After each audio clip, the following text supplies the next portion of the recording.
La rénovation du palais de Westminster, un chantier de 5 milliards d'euros, ou comment tirer des enseignements de ce chantier pharaonique pour vous en tant qu'investisseur et acquéreur. Bonjour à toutes, bonjour à tous, ici Sophie Vergès. Eh bien, un sujet particulier. Aujourd'hui, je voulais vous partager ce chantier pharaonique du palais de Westminster à Londres. Et bien pour vous interpeller, justement, vous le savez, pour que cela nous serve d'enseignement sur nos futurs projets d'investissement ou d'acquisition en immobilier. Allez, vous êtes prêts? C'est parti.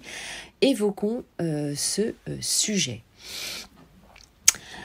Alors évidemment, je le sais, parmi vous, de nombreux investisseurs, de nombreux acquéreurs vont justement acquérir un patrimoine immobilier, notamment dans l'immobilier dit ancien, cela veut dire achevé évidemment depuis plus de 5 ans.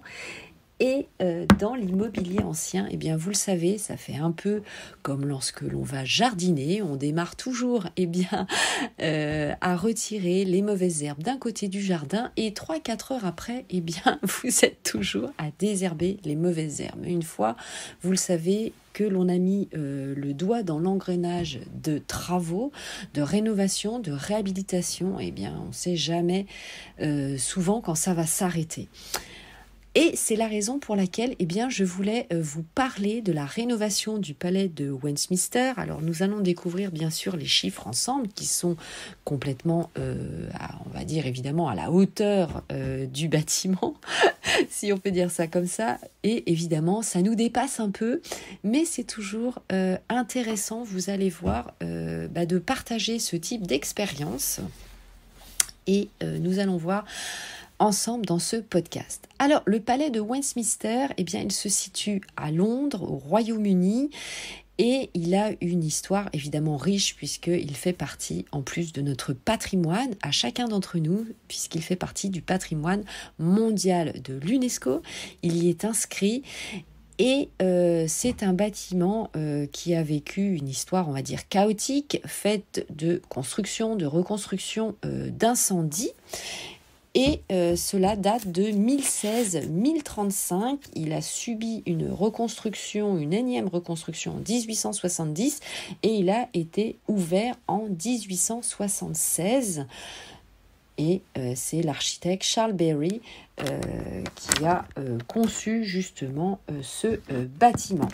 Alors, il faut savoir que également, alors je vous donne les chiffres, vous allez voir, ça nous fait évidemment un peu rêver en tant qu'investisseur, rêver et fait peur aussi, puisque sa surface est estimée à 102 600 mètres carrés. 102 600 mètres carrés, 10,26 hectares. Et vous avez 1100 pièces, 5 km de couloir. Alors, évidemment, on n'en voit pas le bout.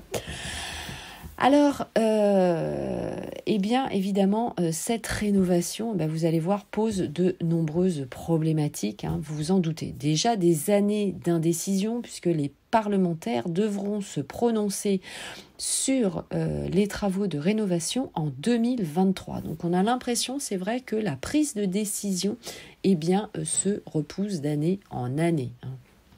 Alors ce bâtiment évidemment est très majestueux et donc comme je vous le disais, ces travaux sont estimés à 5 milliards d'euros. Donc travaux débattus de longue date par rapport au coût des travaux, c'est une estimation bien sûr, vous le savez, prévoyez toujours 5% d'aléas de travaux et par rapport notamment à la future réglementation, notamment la RE 2020, la réglementation environnementale 2020 qui va arriver au 1er janvier 2022, on prévoit 10% du prix des travaux en plus. Donc c'est vrai que sur le palais de Westminster, 5 milliards d'euros sont prévus, mais je ne sais pas si ils ont prévu le coût des aléas. Mais pour vous, en tout cas, en tant qu'investisseur acquéreur, vous devez prévoir ces 2 aléas travaux. Donc je répète, 5% qui est un aléa classique, global,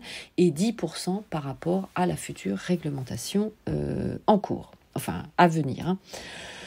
Alors, pour le palais de Westminster, 50 ingénieurs, architectes, géomètres, experts en acoustique ou encore éclairagistes, ont passé quelques 4700 heures en tout pour examiner le bâtiment, donc c'est-à-dire juste, on va dire, faire le diagnostic. Le bâtiment a plus de 150 ans et donc, évidemment, là, chaque professionnel s'est penché sur le sujet. Il y a une cartographie qui a été mise en place et c'est la cartographie la plus détaillée possible. C'est ce que nous relatent évidemment les services du Parlement. Alors il faut savoir qu'en France, nous avons un logiciel, ça s'appelle le BIM, qui va également faire une cartographie d'un immeuble. Ça c'est très pratique puisque cette cartographie va établir notamment là où passent par exemple tous les réseaux et le syndic, donc le professionnel qui gère ensuite le bâtiment, va utiliser également cette cartographie. Donc c'est aussi pour vous faire un parallèle avec ce qui se passe chez nous en France.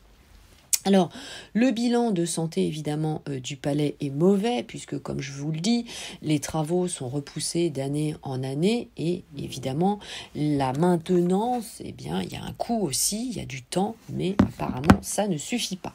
Donc, vous avez des murs qui s'effritent, des vitraux qui sont vieillissants, des dégâts des eaux réguliers, et surtout, justement, l'imbrication des différents réseaux, notamment des conduites de gaz ou des câbles électriques vétustes, notamment dans les sous-sols. Donc vous voyez toute la complexité. Alors c'est vrai que vous allez me dire, bah oui, mais moi Sophie, je vais pas rénover 102 600 mètres carrés.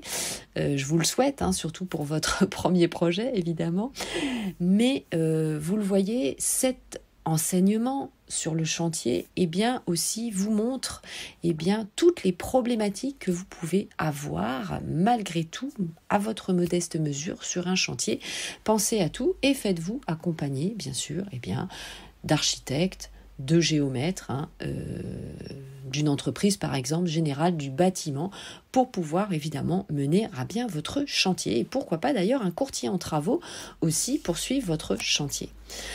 Alors, dans le palais de Westminster, il nous est dit que le système d'éclairage au gaz est le plus vieux au monde, toujours en usage, avec des lustres notamment ayant survécu à l'incendie, notamment qui a ravagé une grande partie du palais en 1834.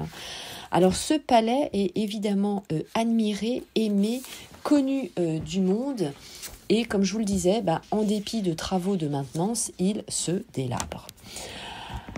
Alors, au-delà, évidemment, vous, en tant qu'investisseur, en tant qu'acquéreur, vous le savez, il faut prévoir justement des travaux de maintenance et un contrat de maintenance, notamment sur votre couverture, sur votre toiture, ce qui va permettre aussi au couvreur de venir tous les ans. Alors, on le conseille souvent au printemps, d'ailleurs, pour passer, retirer les feuilles, nettoyer les gouttières et faire tous les travaux de réparation. Donc pensez bien sûr à avoir un contrat de maintenance de la couverture.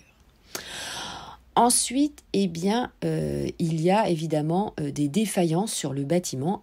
Donc on continue avec les chiffres, 40 000 défaillances signalées notamment depuis 2017 au sein de ce bâtiment de 4 étages, en pierre par contre, dont la couleur est restée stable. Alors, pour les travaux de maintenance, voyez, pour ce bâtiment, il y a 150 millions d'euros, notamment en 2019, plus du double que les années précédentes. Donc, ça fait quand même des budgets de 75 millions d'euros. C'est évidemment des chiffres qui sont astronomiques, colossaux. Mais vous-même, prévoyez bien sûr toujours un budget à l'année pour entretenir votre bâtiment. Donc sur différents postes, bien sûr, la plomberie, l'électricité et la toiture, comme je viens de vous l'expliquer précédemment.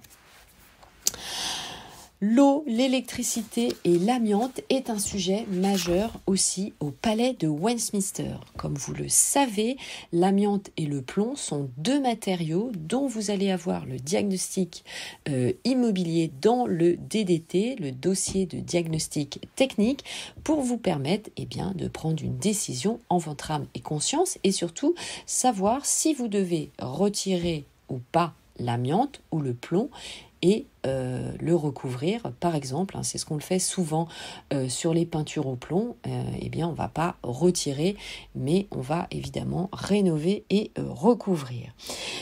Il y a des risques graves d'incendie, d'inondation et de chute de pierres sur le palais. Donc vous voyez, évidemment, il y a des sujets. Et l'état des lieux, évidemment, un état des lieux assez complexe. C'est la raison pour laquelle je vous recommande également de vous faire accompagner par un architecte, l'architecte, il va vous accompagner également aussi pendant la visite, pour déposer une déclaration préalable de travaux si vous avez besoin de faire des travaux ou un changement d'usage de votre bien immobilier, ou déposer également un permis de construire si vous modifiez la structure. Donc seul l'architecte évidemment a ses compétences et il est de bonne loi évidemment de vous faire accompagner. Il saura vous donner les conseils. Éventuellement aussi, peut-être via un BET, ce qu'on appelle un BET, c'est un bureau d'études techniques si vous devez modifier la structure évidemment de votre bâtiment.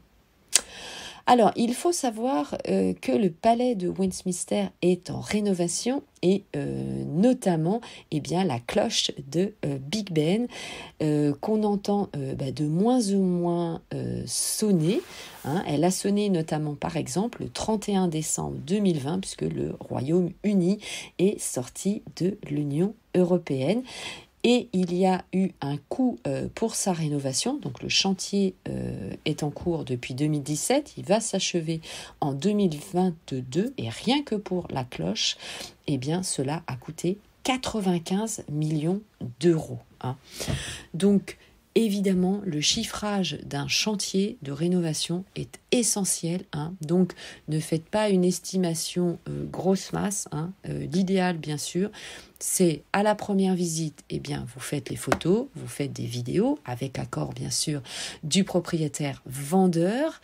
Et puis ensuite, aux visites suivantes, vous allez vous faire accompagner de votre architecte, de votre entreprise générale du bâtiment. Alors, avant de terminer ce podcast, vous le savez, vous pouvez me suivre sur les différents réseaux sociaux. Mes comptes Instagram, mon compte TikTok, ma chaîne YouTube, le groupe Facebook, Investir en immobilier, l'immobilier au féminin, et Clubhouse, bien sûr, et vous êtes les bienvenus. Je vais laisser une question sur ce podcast afin évidemment que nous puissions échanger ensemble.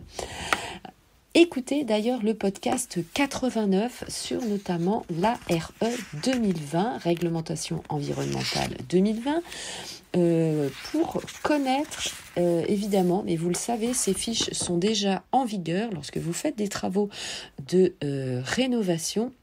Collectez les fiches de déclaration environnementale et sanitaire, les fameux FDES. Cela va vous aider à choisir les bons matériaux avec votre entreprise générale de bâtiment ou votre peintre.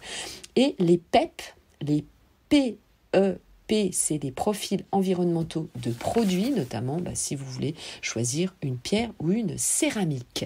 Allez, c'était tout pour ce podcast. Au plaisir évidemment de vous retrouver dans le suivant ou sur les commentaires sur les réseaux sociaux. Allez, ciao, bye bye, portez-vous bien et bon projet immobilier. À tout de suite.